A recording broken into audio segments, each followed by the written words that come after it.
Greetings, lovers of freedom. Greetings, my wonderful people all over the world. My people, listen to the prophecy from Mmagha Jehovah about Mazi Nnamdi Kanu. Watch this video to the end. Please like, comment, and share it. Subscribe. Thank you. They lock Nnamdi up, put him in prison. Don't you know, as Nnamdi is in prison, all the Igbos are in prison. Many of you will be buying favor from people that hate you. I did not say hate them back, but you need to be careful. You are even telling me, if you see me preaching, many millionaires in Igbo land, they will come in their office and say I should stop remembering Nnamdi Kanu, that he got what he wants, that he deserves what he got. I will be like, brother, are you serious? What if you are in his position? They will say, God forbid, I cannot be in his position. And God say, from now to 9 months' time,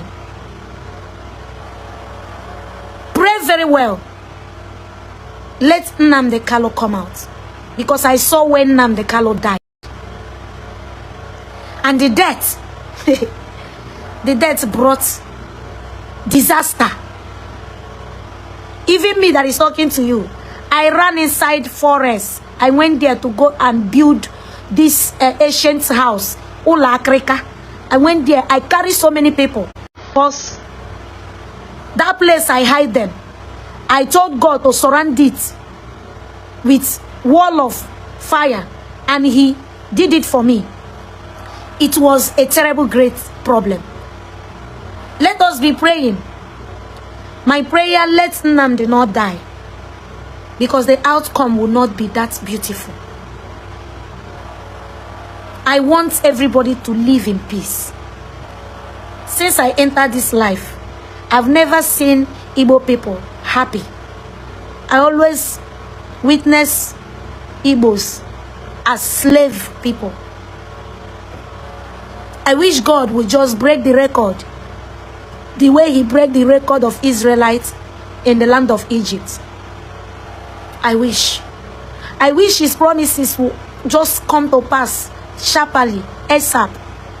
Those of you that say, Mara, you talk too much. I cannot keep quiet when God says speak. I will never insult anybody in this life. I will never disobey government.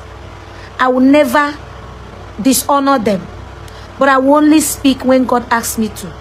And when I'm speaking, I will always ask God to guide me so that I will not offend anyone. With all humility, don't see me as a pest or a burden. I cannot scam you in the name of being a minister. I cannot lie to you for you to dash me money. I cannot use the name of God and make you to be a victim of circumstances by duping you. I will only tell you the truth. If the Spirit of God touches your heart to support me, that my account details, use it and support. Pray, for a very mighty rain is about to fall in Lagos State, and a rain mightier will fall in Abia State. But our prayers, God will use it and show mercy. In Jesus' name, amen.